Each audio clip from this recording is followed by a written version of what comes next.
213 और 87% रिजर्वेशन का मामला, ओबीसी का मामला बहुत ही जटिल हो चुका है और मध्य प्रदेश में बातें करने वाले नेता बहुत हैं, बातें करने वाले अहम यहाँ वहाँ की पार्टियां बहुत है, लेकिन इस मुद्दे को कोई भी खत्म नहीं कर पाया। मध्य प्रदेश हाईकोर्ट के अंदर गया हुआ केस, जहां पर फाइनली जो है यहाँ पर याचिकाओं पर पूरा का पूरा फैसला आने वाला था। मध्य प्रदेश के माननीय मुख्य जो है न्यायपीठ है, उनकी बैठक ने इसे जो है पूरी तरीके से अस्वीकार कर दिया। उन्होंने कहा है कि यहाँ पर पिटीशन कोई भी दायर नहीं की जाएगी, पिटीशन जो भी दायर की जाएगी वो सुप्रीम कोर्ट के अंदर होगी और सुप्रीम कोर्ट के अंदर ही यहाँ पर जो है फैसले होंगे। ठीक है ना। तो दोस्तों मैं यहाँ पर आप लोग को बताना चाहता हूँ यही कि बच्चे मेरे से पूछ रहे थे कि सर यहाँ पर क्या होगा क्या नहीं होगा, हमारा क्या 13% जो होल्ड रिजल्ट है क्या उनमें अभी भी पेज फंसा हुआ है। तो बिल्कुल दोस्तों 100% मैं गारंटी के साथ कहता हूँ कि अभी भी पेज फंसा हुआ है और इसके पीछे का मुख्य कारण, मैं अगर मेरी बात करें तो मैं सरकार को ठहराता हूँ, क्योंकि सरकार इस केस को जो है फाइनली करना नहीं चाहती। क्योंकि मैं आप लोगों को बताना चाहता हूँ दोस्तों कि एक खबर आई थी पहले ही, आप लोगों ने देखा होगा, बहुत सारी सुना होगा, क्योंकि सुप्रीम कोर्ट ने पहले ही कह दिया था कि हमारी तरफ से कोई 13% रिजर्वेशन रुका हुआ नहीं है। अब सरकार चाहे तो अपने हिसाब से अपने जो है इसे लागू कर सकती है, अनहोल्ड कर सकती है, लेकिन सरकार ने ऐसा नहीं किया। मुझे नहीं पता कि क्यों नहीं किया, सरकारें क्या चाहती हैं। सरकारें तो बस इतना ही कहती हैं कि हम 2.5 लाख भर्तियां करेंगे 3 साल में, 2.5 लाख 5 लाख भर्तियां करेंगे 2 साल में, ये कर देंगे वो कर देंगे, फलाना कर देंगे ठिकाना कर देंगे, ये कर देंगे वो कर देंगे। समझ में मुझे नहीं आता कि आखिर किस तरीके से सरकारें चाहती क्या है। और बच्चों के भविष्य को ना ध्यान में देते हुए मध्य प्रदेश के बच्चों को, इतने बच्चे हैं जिन्होंने अपने मुंह तोड़ तरीके से अपनी भरपूर मेहनत और शिद्दत के साथ पढ़ाई की है, लेकिन फिर भी उनकी पढ़ाई करने के बाद भी, रिजल्ट होने के बाद भी उन्हें अगर यहाँ पर न्याय नहीं मिला तो इसका जिम्मेदार कौन है, आप मुझे बताइए। क्या बच्चे 10-10 साल पढ़ाई करते रहेंगे? क्या 15-15 साल पढ़ाई करते रहेंगे? क्या यही करते रहेंगे? क्या बच्चों के पास केवल एक ही काम बचा है कि वो बस आंदोलन करते रहें, हर बार कोर्ट कचहरी की चक्कर लगाते रहें? क्या यही बचा हुआ है? मैं पूछना चाहता हूँ ना सरकार से, इस तरीके से हम लोगों के साथ होता रहा, इस तरीके से बच्चों के साथ होता रहा, तो इसका जिम्मेदार कौन है भाई? किसी ने सवाल उठाया, किसी ने सवाल किया? इस पर कोई सवाल माननीय जो है हमारे प्रधानमंत्री मोदी जी जो बड़ी बड़ी बातें करते हैं, मैं यहाँ पर कहना चाहूंगा कि मध्य प्रदेश के बच्चे पूरी के पूरी आज से 10 साल से बेरोजगार हैं, तो यहाँ पर भी कृपया करके ध्यान दीजिए। आपको मध्य प्रदेश के अंदर 11 राज्यसभा सीटें, 29 लोकसभा सीटें हैं और पूरी की पूरी सीटों पर हमने आपको पूरी की पूरी 29 सीटें दे दी, फिर भी आपका पेट नहीं भरा और हम रह गए बेरोजगार और आप बैठ गए राजा होने के नाते गद्दी पर। क्या राजा का यही धर्म है कि प्रजा इस तरीके से रहे? आप राम राज्य की बात करते हैं साहब, राम राज्य में आप लोगों ने देखा ही हुआ कि क्या चलता है। भगवान राम, मर्यादा पुरुषोत्तम भगवान राम, उन्होंने अपनी क्या ही कहना, कुछ कहा नहीं जा सकता। मेरे को तो बहुत गुस्सा आती है मेरे दोस्त, सच बता रहा हूँ।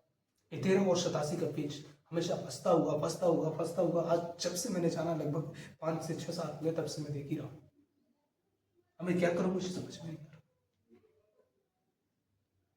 मुझे तो कभी कभी बहुत ही गुस्सा आती है। मुझे लगता है कि इस तरीके से हो रहे इस धांधली के पीछे किसका हाथ है, अगर मुझे समझ में नहीं आता। कभी यशवी का नाम आता है, कभी व्यापम का नाम आता है, कभी किसी का नाम आता है, कभी किसी का नाम आता है, कभी कुछ हो जाता है।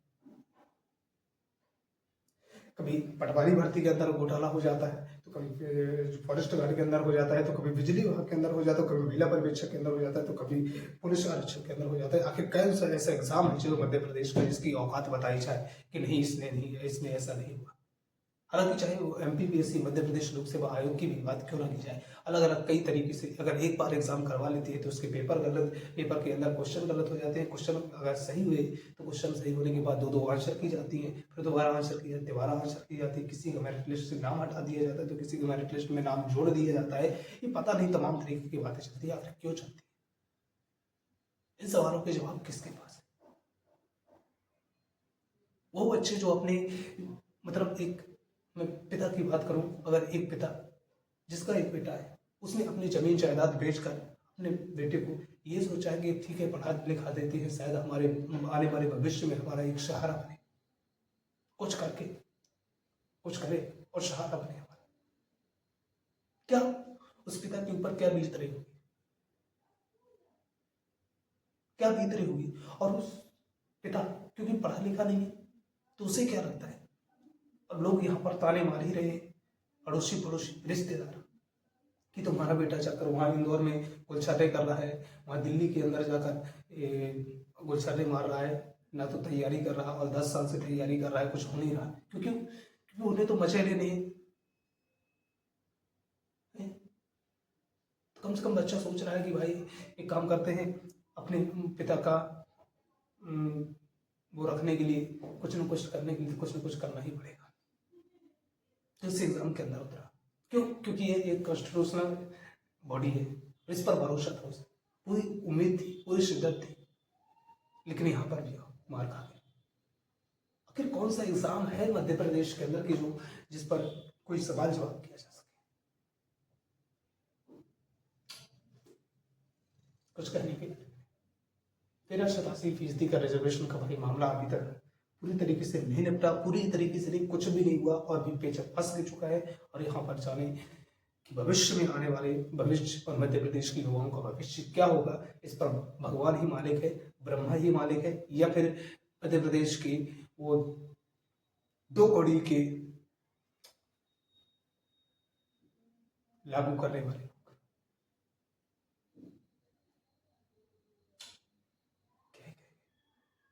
चलो ठीक है, जो भी हो रहा है, बदकिस्मती तुम्हारे नाम हमारे नाम ही लिखी थी, इसलिए हमें ही इसका परिणाम भुगतना पड़ रहा है। बस मैं इतना ही कहना चाहूंगा लास्ट तक जाते जाते कि मध्य प्रदेश के माननीय मुख्यमंत्री जी और प्रधानमंत्री महोदय जी, कृपया करके यहाँ पर ध्यान दिया जाए। 5 साल आपकी राज्य खत्म हो जाएगा, लेकिन ये 5 साल आपकी सरकारें खत्म हो जाएंगी, किसी दूसरे की सरकार आएगी, लेकिन मध्य प्रदेश के बच्चों का भविष्य बर्बाद हो जाएगा।